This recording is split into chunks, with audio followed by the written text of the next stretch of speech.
Parvateshwar is ready with his army and means going to be ready with his army. So he also says that it would take almost 3 months to attack for the Swadepians because there is no connectivity between Melua and Swadepians.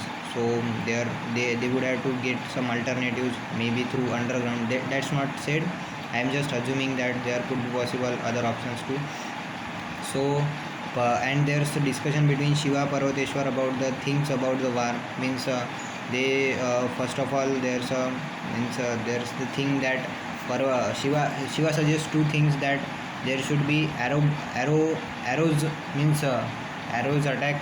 First of all that the Chandravanshis could pretend that this is a very strategical war from Suryavanshis because they almost outnumber Suryavanshi army because in Chandravanshis they are in millions and the Kshatriyas from this Suryavanshi army they are just in thousands or what. And the second thing is the formation of some what say there's a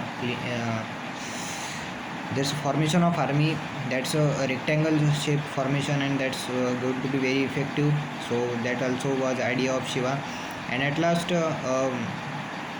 there's a name, I think I should get to that.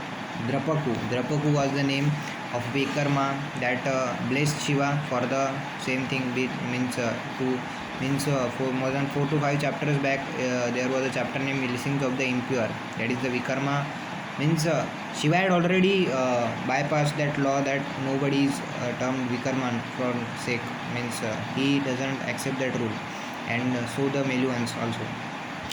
So that Drapaku was a very brave soldier, but because his father was a Vikarma, he was also termed as Vikarma.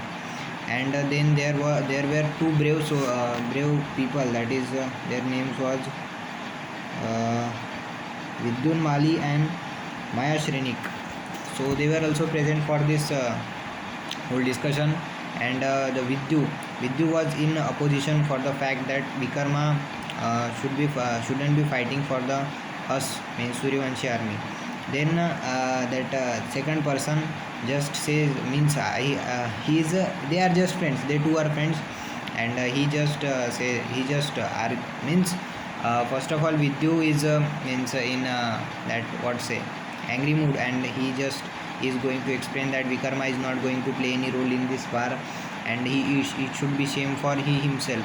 But then the latter just come back with the thing that if Nilkant is saying that he is going to be right and we will be doing it.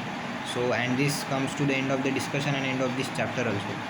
So Vikarma's means that Drapaku is going to fight for that Shiva and all the Suryavanshis. So that's the end of this chapter. I will meet in next chapter. Thank you.